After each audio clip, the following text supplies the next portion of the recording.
They did not fly on broomsticks. They did not whisper spells beneath a blood-red moon. Most of them never even imagined they would one day be called witches. They were bakers, midwives, widows, daughters. They woke before sunrise. They prayed. They worked. They endured. And yet, a single rumor was enough. A sick child, a failed harvest, a cow that stopped giving milk. That was all it took. Tonight, and we step into a medieval village where fear was stronger than truth. Did you hear what And happened where down an by the miller's ordinary cottage? woman could be Go on. marked forever. Oh, wait, she is Not coming. by magic, but by whispers. The Before harvest the looks bells poor rang this for year, doesn't prime, it? before the And sun wool fully cries climbed are- above the timbered rooftops, Margaret was already awake. She rose in the cold grey light, pulling her wool shawl tightly around her shoulders. The year was somewhere in the Did you late hear what happened 14th at the forge century, this morning? in a small the master village is missing tucked tools between again. forest and We must be field careful in who we northern speak to. Europe. A place where life was measured by seasons, by church bells, and by survival. Margaret was a widow. Her husband had died 3 winters ago of fever. Since then, she lived alone in a modest cottage near the edge of the village. Not too far, but not too close either. She baked coarse bread from barley and rye. She kept 2 hens. She tended a small patch of herbs behind her home. Thyme, sage, rosemary, and a few plants taught to her long ago by her mother. She knew how to soothe a cough. She knew how to ease childbirth pain. She knew which leaves cooled a fever. In another time, these would have been blessings. In this time, knowledge was dangerous. Or still, that morning began like any other. She fetched water from the well. She exchanged brief nods with neighbors. She attended mass. Nothing unusual, nothing magical, nothing wicked. It began with a child. Little Thomas, the blacksmith's youngest son, had fallen ill. His skin burned with fever. He trembled and muttered in delirium. Margaret had visited the family 2 days earlier, bringing broth and dried herbs to ease his cough. When Thomas worsened, his mother's grief searched for meaning. Perhaps something followed her when she left, someone murmured in the blacksmith's yard. The harvest had also been thin that year. Rains had come too early. Crops had rotted in the fields, and so the pieces began to align, not with logic, but with fear. She lives alone. She speaks to herself while gathering herbs. She knows too much about sickness. By noon, the whispers had found shape. No one accused her openly. Not yet. But when Margaret returned to the well that afternoon, the usual greetings were gone. Conversations stopped when she approached. Eyes avoided hers. A silence heavier than accusation hung in the air. Or in medieval villages, reputation was survival, and hers had begun to fracture.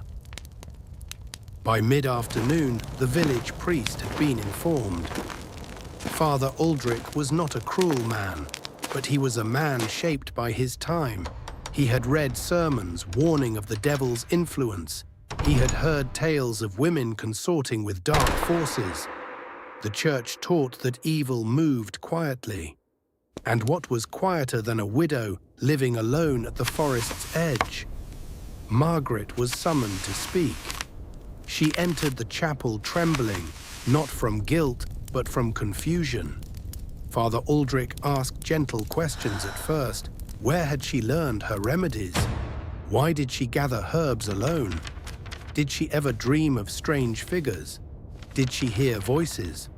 Margaret answered plainly, "My mother taught me. The forest is God's creation. I pray each night." But innocence, in times of fear, can sound like denial. Outside the chapel, villagers waited. The blacksmith's wife wept openly. She was there before he worsened, she insisted. A failed crop, a sick child, an isolated widow. By late afternoon, the story was no longer uncertain. It was becoming certain in their minds, and certainty, once born from fear, spreads faster than truth. That evening, the sky darkened with storm clouds. Margaret sat alone by her hearth, staring at her hands, hands calloused from labor, hands that had delivered babies into the world, hands that had comforted grieving mothers. Now they were hands people feared. A knock came at her door. 2 village men stood outside, sent by the priest, not to arrest her, but to search. They examined her shelves of herbs. They found dried plants hanging from rafters. They found a small pouch of seeds wrapped in cloth. To them it was evidence. To her it was winter preparation. When they left, nothing had changed legally, but everything had changed socially. The next morning, children would not meet her eyes. No one would buy her bread. Isolation became punishment, and punishment over time becomes proof in the minds of the fearful. If she were innocent, someone said, why does misfortune follow her? But misfortune follows everyone. In the Middle Ages, death was common, illness was constant, crops failed often, yet humans crave causes.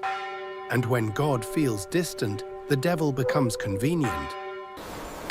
Weeks passed. Little Thomas died. The grief-stricken family needed meaning. A traveling magistrate arrived in a nearby town known for investigating heresy and witchcraft. Stories from other regions spoke of trials, of confessions drawn from fear and pressure. The idea entered the village like a spark in dry straw. Perhaps Margaret was not simply unlucky. Perhaps she was cursed, or worse, cursing others. By nightfall, rumors were no longer whispers. They were statements. Boy, she poisoned the boy. She cursed the fields. She consorts with darkness. No one had seen her cast a spell. No one had witnessed magic.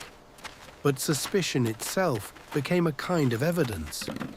Margaret was eventually brought before a small tribunal, not grand, not dramatic, but terrifying nonetheless. She was asked to confess. Confess to what? To being different, to being alone, to knowing things others did not.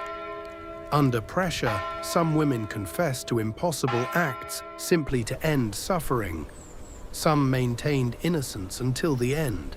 History rarely records their final words, but it records the pattern. Ordinary women marked not by sorcery, but by rumor. Margaret's story is not unique.